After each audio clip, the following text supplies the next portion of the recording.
So this is going to be my rough frame, and on this one side I'm going to put basically facade panels. The other side will be open. This mount will be in the top here. I'll get to that in another video. So to start off this one, I'm going to be roughing out some lumber in order to make some panels to cover the sides. There's multiple ways you can do this.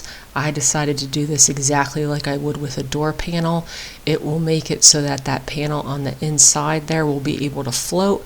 It's decorative and it will match the finish. So I had red oak for this project. I had enough to make these panels, which was another reason why I decided to do it this way.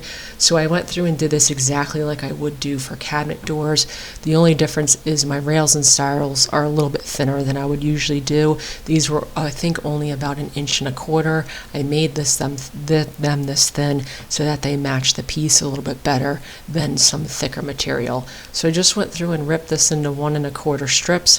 I cut all of my initial sides down, which is going to be my lengths. This is a little different because this is mounted sideways for how I would orient rails and stiles, but basically the top measurement is going to stay the length that I need it to be, so I cut those to final size. And then my verticals I'm going to keep rough size because those will get cut down based on my tongue. So I went through and put a groove on all these, which will hold my 1/4 inch panel. I like to do this with a regular table saw bit. I mount it a little off center. You send the piece through once, flip it around and set it through again. It gives you a nice even groove down the center of your piece. You can do this with a dado stack, but getting that groove perfectly centered is a little bit harder. It's much easier to do it this way.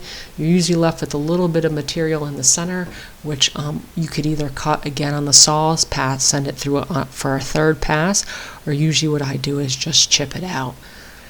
So then I always do a test cut for my tongues. These tongues and the groove. The groove is about 1/2 inch deep, which means the tongues are going to be about 1/2 inch. I raise the blade to go halfway through the piece, flip it over and raise it, do the other side. Now, like I said, I do test cuts, but I've made enough of these doors. Usually I get this right on about the first cut, maybe have to do some minor adjustments, and then everything will fit nicely. So this is going to be my test piece.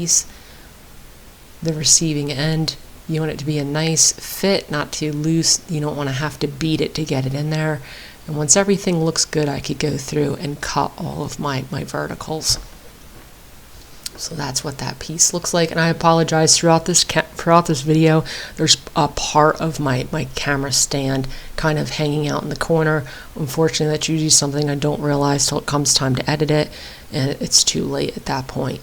So to measure for these pieces, you could see I'm accounting for the depth that's going to go into my groove, and then I could just cut all of these.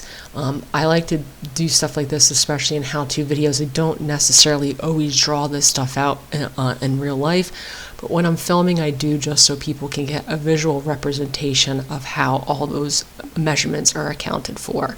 So you have to add that 1/2 inch to either side, which I did. And then, like I said, I could go through and cut all these verticals. Now there's going to be a panel on the other side as well, which you don't really show throughout this video because it's almost essentially up against a wall, but I am making 2 of these. They were about the same size, which was nice as well. Once I have my outer frame, you can see those are my verticals there. I could go through, and once again, I'm accounting for the 1/2 inch groove. I can measure and account for the length and width of my panel. This panel is also going to be out of 1/4 inch plywood. At this point, I have plenty of scraps laying around, little pieces. I could just get those measurements, cut this down, and pop those into place. I've made enough of these drawers at this point. I could pump these out pretty door fronts at this point. I could pump these out pretty quickly. Cut it down on the radial arm saw, which doesn't always leave a nice edge, but for this situation it doesn't really matter because that edge will be buried in the groove, and then that is what that panel looks like. Now I knew I was going to have to put an indent in this so that it would cover part of the table, you will see that at the end of the video. For the time being, I just have made these rough panels, and I did all this before I did the top. It just made more sense to put the drawers and the side panels in one video and the top in another, which is why this is still on the floor at this point and you don't see the top. That's why the sequence is a little out of order. Before I put this on sawhorses, I went through and veneered the bottom side of this plywood edge just so it was a little more finished. Then you'll never see the bottom of it, but I do like to finish stuff like that off. So at this point, I'm going to start on the 3 drawers so I could pop my panel in place. I knew this was going to be really heavy. I was trying to make this as modular as possible with parts that would come apart and go back together for transport. But for this side, I knew I was going to keep this panel in place because all the measurements would be marked for the drawer slides.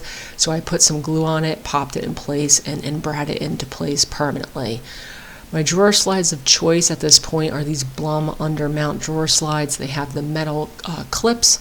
These are not cheap, but they're I think the easiest to use and install, and especially if you're new at making drawer fronts and boxes. There is a learning curve with it, and I find that the adjustments for these give you the most leeway to fix mistakes. I order these online, and I get them a little cheaper through a bulking company. I think this one was Woodworkers Express or something like that. They packaged it terribly. One of the back fins was broken, which you saw me point out. I've ordered these from all sorts of places. Almost every single time one of them comes with that part broken because it's quite fragile. Luckily, I'm good enough at making these drawer boxes at this point. I usually don't use that adjustment, but it is things to think about if you're getting them shipped.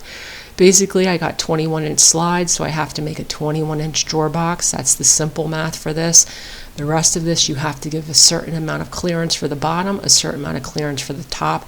I calculated all of that and got my height, and I could start making my drawer box.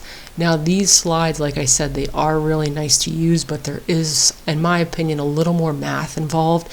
You have to make the box almost perfectly to their description. I'm not going to get thoroughly into that in all of this. Your plywood thickness also changes all of your measurements. I'm actually working on another built-in at the current moment, which will have 2 different size drawers. And if I end up using these slides, I don't know if I'm going to because the drawers are a little bit wider than I would like for these. I think eventually what I'm going to do is make a dedicated video for drawer boxes and slides because they are a time-consuming process the way that I make them, and then it will be easier to just have all of that in one video. But basically, I'm quickly going through all the math. If you want to see that, I recommend pausing the video. You could see all my calculations, but like I said, there is quite a bit of initial math to get all this right. I wrote down what I needed, and then I could start roughing out all of these pieces. So I'm using 3/4 inch plywood for these. I do that all the time because, like I said, I order all this stuff for the piece. A lot of people use 1/2 inch plywood or 5/8 inch plywood, which is fine, but that is an added material expense. This 3/4 inch plywood, like I said, I had to buy a sheet of it for part of this project, but I didn't need the whole sheet. So instead of on top of that buying another sheet of ply, I just make these boxes a little thicker than most people would, which is the 3/4. It doesn't affect the build at all. It just affects the math. There's 2 different styles of slides you can buy. Just make sure you get the right ones. They have F series and I think H series. Some of one of them is for thinner ply, one of them is for thicker ply. Like I said, there is a little bit of a learning curve with using these slides, but once you get familiar with all of the math and the style you have to buy, it's quite easy. So I roughed out all my parts. I did a test cut with my dovetail jig. That is my joinery of choice for drawer boxes. It is more time consuming, but I do think that it is a superior way to do it. I have this jig. I say this in all of my videos. I got it at a yard sale. There was a little bit of fine tuning to get it to work perfectly because it is a Harbor Freight tool. But once you get it dialed in, the repeatability is unbeatable. And I think this cost me like $10. They make nicer versions of these for much more money, but I'm at the moment happy with this one. So it's pretty simple. You're going to have two sides and a front. You cut the one part of the front and one of the sides in one pass. You flip out the side, you flip around the top, and cut again in the second pass, and then you have your three parts. Now the dovetail joint in the front is important for my purposes because all the pulling force when you're opening a drawer is going to be on the front joint, which is why that is, in my opinion, the better joint to put in the front. I have repaired many a drawer box with different types of joints on the front, and I've never repaired a door with dovetails in the front. Now in the back, it is not as important because there's no force applied to the back joint. So usually for that, I'll put a dado or a rabbet to save myself some time. Now that is not to say that if you don't make drawers with dovetails, they're going to fall apart. I'm not saying that. I'm just saying I find this to be a superior way to do it. So then, like I've said, there's like a multi-part instruction unit in order to get this. So that is all I'm pointing out, that the bottom panel has to be a 1/2 inch up from the bottom. That is for the clearance of the slides because they do fit on the bottom. I made sure I had this a 1/2 inch over and I could cut my groove. The panels I'm putting in these are 1/4 inch plywood. So that is what I'm putting in there. Pretty simple. I took all my pieces apart. I usually put a piece of tape on the bottom so I orient these properly when sending them through. I'm just going to put that groove on the bottom. That will hold my panel, and then I could start final assembling these and gluing them.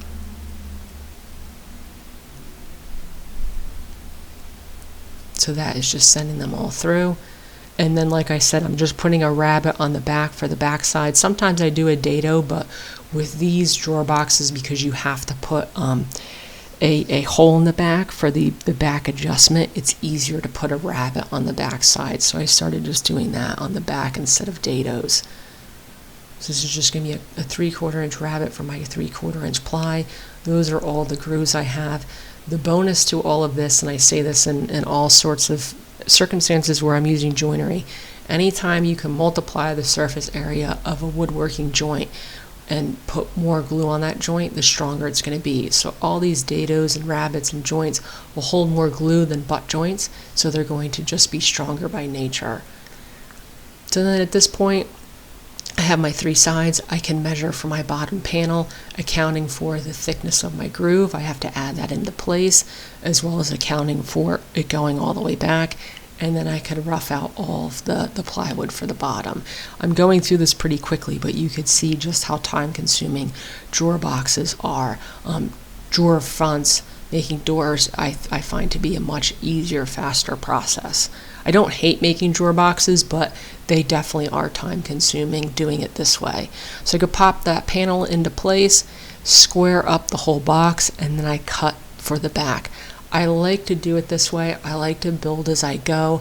Even if your measurements, if you cut all your pieces at once, even if you set up one of your saws and it's a 1/16 of an inch off, all of your parts will be off. So I do like to do it this way. I like to make the three sides, get it square, measure and cut for the bottom, get that square, and then you could see now I'm measuring and cutting for the back and put that in place. Once again, it's a little more time-consuming process, but if you go through and cut all your parts first and something's off, then you have an entire stack of parts that won't work. So this is just cutting. I do rough cut the backer with all of the rest, so that's why you could see I'm only taking off a little bit of material. So it's rough cut at that point, but then I cut it down to final size, and I could pop that into place as well. The nice thing about a design like this is it usually squares up itself, so when it comes time to gluing everything together, the box is already essentially square. This is dry fit together. There's no hardware in this at this point, no glue at that point. I enjoy making furniture that holds itself together so that when you put glue and sometimes hardware on the pieces, it only makes it that much stronger. So this is how everything fits. Dry fit. Actually, at this point, I think I might have some glue on there. Yeah, I do have glue on there. So I'm gluing everything together, putting the backer on. I put some brads to hold that in place. And then once all that's done, I measure my diagonals. If my diagonals are square, I know the box is square. And then I like to let this dry in the space. So even if it is a little off, it'll dry perfect. So that is where I was at with those. Obviously I have 3 of them. These will be getting false fronts. It's going to be a decorative design that will be in a later video. At this point I also glued up my panels. For the panels I only put glue on the tongues and into the grooves. I don't put glue on the plywood panel. The plywood's dimensionally stable, but the frame it's sitting in is not. So if you glue your panel to that frame, the frame's going to change dimension. In the seasons, at least geographically, where I live, it will change, and where this customer lives. And if the panel is glued, it can split. So like I said, I knew I had to work around that center piece. So all I'm going to do, because I want this little inset into the piece, I don't want it flush with the top aprons or the bottom stretcher, I'm just cutting a rabbet on the edge. Now this rabbet is getting dangerously close to my groove for this side panel, but like I keep saying, these are decorative, they're not structural. Their only purpose is to cover up this side. So if that joint is a little precarious, it doesn't really matter. These will eventually be pocket hole screwed into place.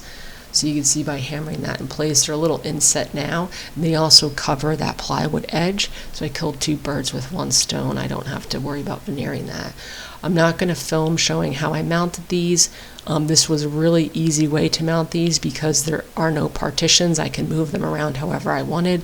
But basically the mount was based on the dimensions and the instructions for these. I could drill the holes in the back, put the bottoms on as well, and then these will slide into place. So I'm going to pause at this point and show you how these back clips fit into those holes. And the part that was broken is a little flange that adjusts the depth, not the depth, the forward movement in the front. And like I said, I make these well enough that I usually don't use that adjustment. So it wasn't okay. It was broken on that one, but it wouldn't affect this build. And then these are basically the drawers mounted in place. There's still quite a bit of work to do on this coffee table. There will probably be at least 2 more parts. But at this point, this is the pictures I sent to the customer just to make sure we were staying on the same page. She was happy with everything. I have the bulk of this done, but all the mounting of the other stuff will still come in further videos.